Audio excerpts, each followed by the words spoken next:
All right, testing a claim about a proportion, a little bit more formal with some summary notes here, some important ideas.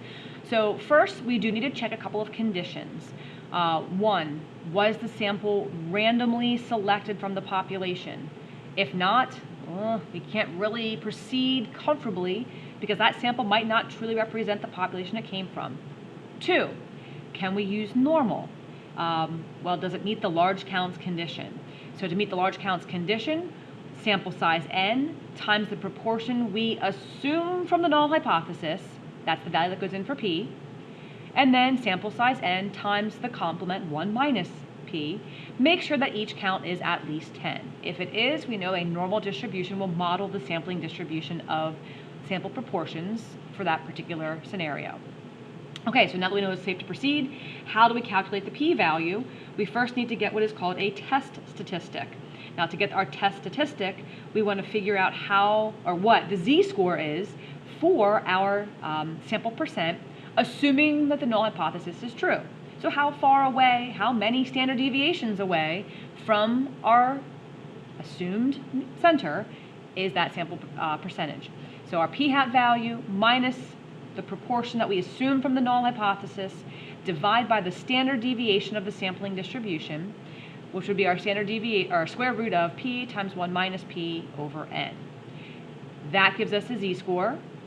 The z-score then allows us to use table A to get the p-value, the percent of data that falls at least as far away as that particular value did, purely by chance, and that would be the area that's in the tail, either above a z-score if it's on the right side or below a z-score if it's on the left side for our particular test stat. Okay, so kind of seeing this and going straight through, our application question, is it better to be last? On TV shows that feature singing competitions, contestants often wonder if there is an advantage to performing last. To investigate, researchers selected a random sample of 600 college students and showed each student the audition video of 12 different singers. Each student viewed videos in random order.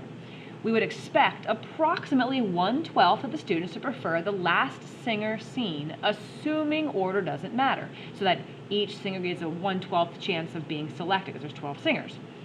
In this study, 59 of the 600 students preferred the last singer they viewed. We want to perform a test at the significance level alpha of 0.05. So here's our hypotheses. The null hypothesis, p equals 1/12. The last singer has just as likely of a chance of being selected as anybody else, a 1 out of 12 chance, and that's about 0.0833 in terms of a decimal or percentage.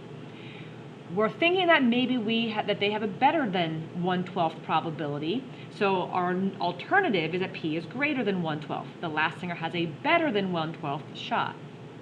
P is the true proportion of college students who prefer the last singer they see. So the first thing is, now that we've established our hypotheses, what we are testing, what that parameter truly represents, let's check the conditions to make sure that they are met before we try to proceed. So random. A random sample of 600 college students. Usually we just quote that right out of the problem. That is almost always going to be just something that is stated that we just want to confirm right here. So check, we met that condition. Large counts. So 600 college students were in our sample group. That's our n value. We assume the null hypothesis is true and that 1/12 would actually pick the last singer. So 1/12 would give us 50.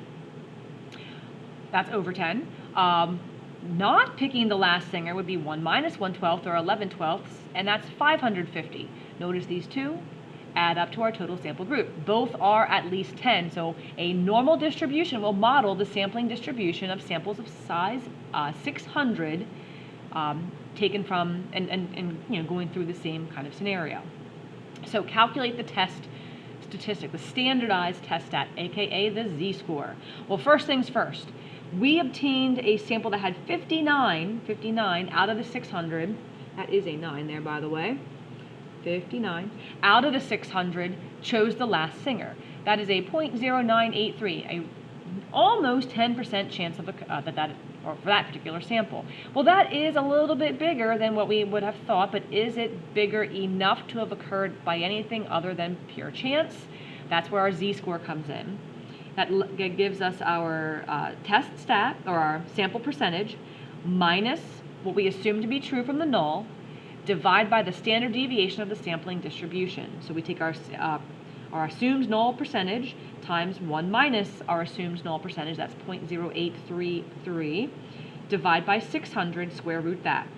This calculation gives us a z-score of 1.33. So there's our test stat. How unusual is that? That's where the table A is going to come into play. So I can get this all on one screen there. So I drew the picture. It's always helpful to draw the picture to see what we're working with. So I see that here's my assumed value, our obtained value.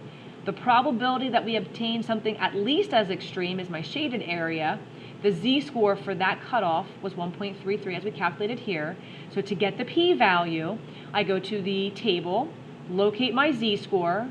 The table gives me the area below it, and that area was 0.9082. I wanted the area above it, so I subtracted from 1, 0.0918.